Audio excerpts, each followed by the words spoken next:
bem, estamos de volta na unidade 6 da disciplina Parasitologia. E na unidade 5 a gente comentou sobre, né, os ácaros, nós falamos sobre os ácaros, né? Nós falamos sobre alguns protozoários, né? Muito bem.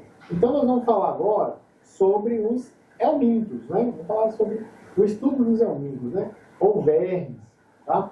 Então, são um grupo numeroso, né? A gente tem vários filos deles aqui, né?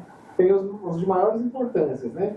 São os platelmintos, os aquelmintos, os nematelmintos, né? Os acanthoshelmintos. Então, nesses grupos aqui, a gente vai encontrar muitos desses parasitas, né? Numerosos aí. Bom, vamos lá. Vamos começar falando aqui agora dos platelmintos, ok? Por exemplo, nós temos aqui patologias como esquistossomose, né? Então, no seu material você vai ver que tem classificação de gênero, né? Filo, família e gênero, ok? Lembra de uma aula lá na unidade 4 que a gente falou das nomenclaturas, ok?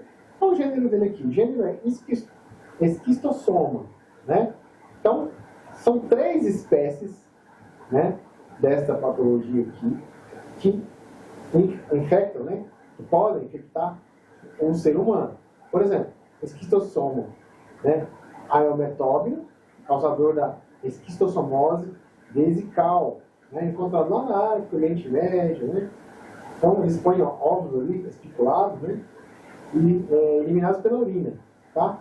Os hospedeiros, nesse caso aí, do aeometóbio, o hospedeiro dele ali vai ser do gênero Bolinus scaramucus, ok? Nós temos aqui também pode infectar o ser humano, tá? Esquistossoma japônico, ok? Que é o causador da esquistossomose japônica. Encontrado aonde? Obviamente, na Ásia, né? Japão, China, Filipinas, Sudeste Asiático. Tá bom? Então, moluscos, né? Lá no caso são os moluscos intermediários, os hospedeiros intermediários. E no Brasil, professor, qual que é do Brasil? Nós temos também? Temos. No Brasil nós temos o esquistossoma monsônico, causador da esquistossomose, né? Esquistossomose intestinal ou monsônico. Ocorre aí, né? Uma espécie aqui no Brasil parente conhecida como xistose ou barriga d'água. Já ouviu falar? Bem, tá? Então ela veio, não era daqui, ela veio por causa da escravatura, da escravidão, vieram os escravos, né? Com esquistossomose monsônica, porque ele é originário lá na África, ok? Então, a gente tem esse aí também, como conhecido aí como uma patologia, né? Muito bem. Então, a morfologia dele aqui, do esquistossoma. A morfologia do monsônio, vamos falar do monsônio, né? Estudados aí na fase adulta e macho e fêmea, né? Então, nós vamos ter ovo, miracídio e cercária. São 3 maneiras, uma morfologia que a gente consegue visualizar, ok? Então, o ovo vai ali maduro, né? Possui um miracídio formado, visível por transparência da casca. Encontrado onde? Nas fezes. No exame de fezes a gente consegue ver. O paciente tem aí essa situação, tá bom? Aí nós temos aqui miracídio. Nós temos a cercária. O que é o miracídio? O miracídio vai ser cilíndrico, né? Ele é recoberto por cílios, né? Movimentação na água. Possui bandas de penetração, terminações sensoriais, né? No caso, para que ele possa penetrar ali no hospedeiro intermediário, certo? E a cercária é formada pelo corpo ali de bifurcada, né? 2 ventosas, né? Que formam ali uma fixação no hospedeiro, tá certo? Então, tudo isso você consegue estudar ou avaliar esta patologia, né? Aí tem o ciclo dele completinho, né? Como é que ele faz para desenvolver, né? Nos ovos, eles têm vida útil, por exemplo, de 24 horas na fase líquida e 5 dias na fase sólida. Então, na água, eles vão liberar ali, né? Os ovos vão liberar quem? Os miracídios, é outra morfologia. Que eles nadam ativamente em busca ali do caramujo, né? Dos moluscos, por exemplo, né? No caso daquela que a gente viu, né? Na região ali da Ásia, né? Então, aí o que vai acontecer? O molusco vai penetrar, o miracídio vai penetrar lá no hospedeiro intermediário, né? E ele vai perdendo a estrutura ali, e vai formando ali uma célula germinativa, que são são as cercárias, né? E aí vai indo, né? Aí eles vão fazendo ali a migração deles para as regiões que mais podem ser infectantes ou virulentas. Transmite como? Penetração ativa das cercárias na pele ou na mucosa. Frequentemente é onde? Nos pés, nas pernas, nas áreas expostas a regiões contaminadas, né? Então, na água, as cercárias são muito comuns, certo? E a transmissão em focos ali nas regiões de vale de irrigação, açudes, córregos, né? Então, o que a cercária pode causar, né? Na caso da patogenia? Dermatite, né? Cercariana também, causada por outros, né? Hematóides, mas pode causar também esquistossoma, que é lesões pulmonares durante a migração.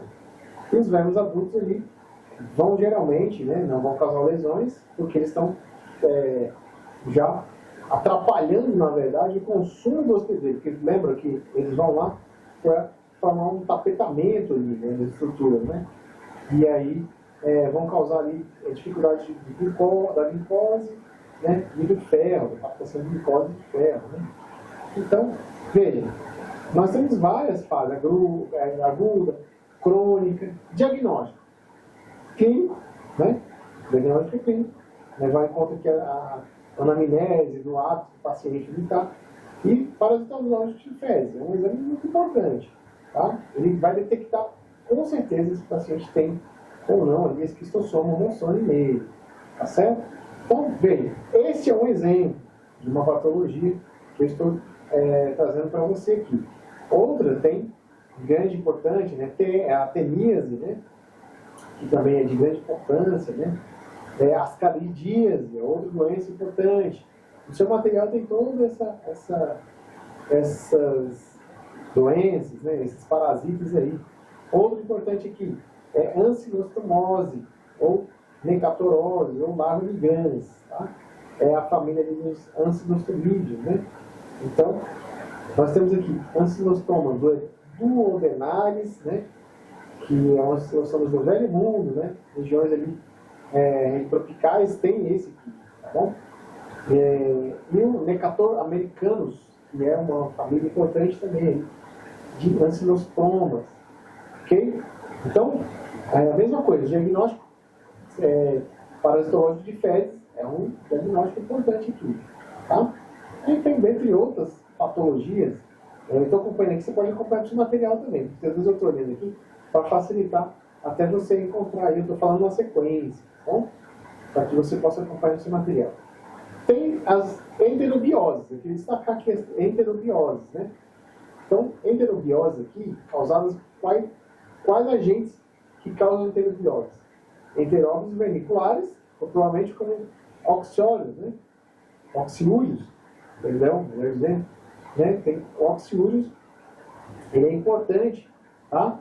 Para causar aqui as enterobioses. Existem 17 espécies, né?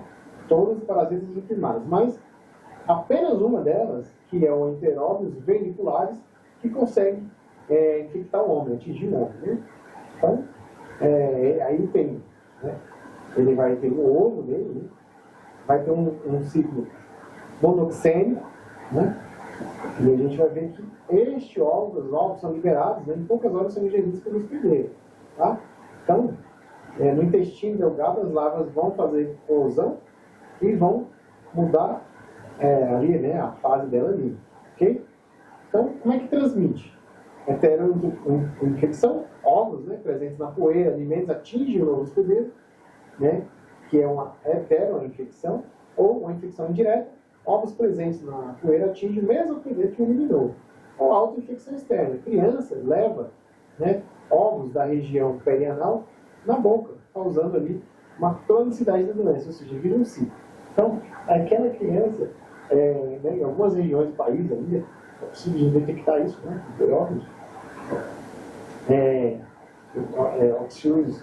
Oxiúrios, você vai ver que coça, né?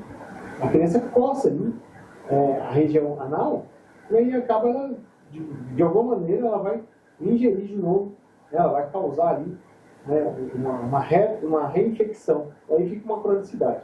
Tá? Então, a maioria dos casos passa despercebido. Né? À noite coça muito, a criança coça muito, ela passa muito tempo coçando, nervosismo, agitação. Né? Então, estou falando da criança, porque é mais comum aqui, né? Certo? Então, é importante ali ver se tem fluido na região anal, né?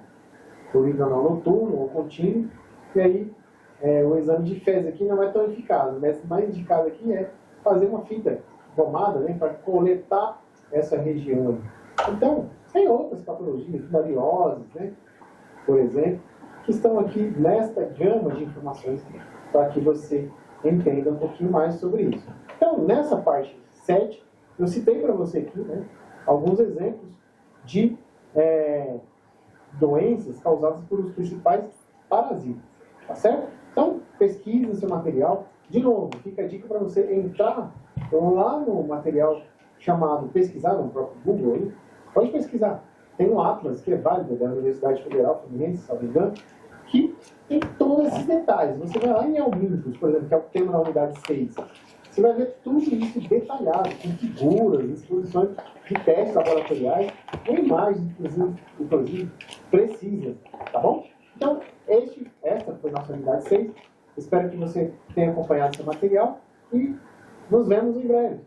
Essa foi a disciplina Parasitologia na nossa forma de orientações teóricas para você.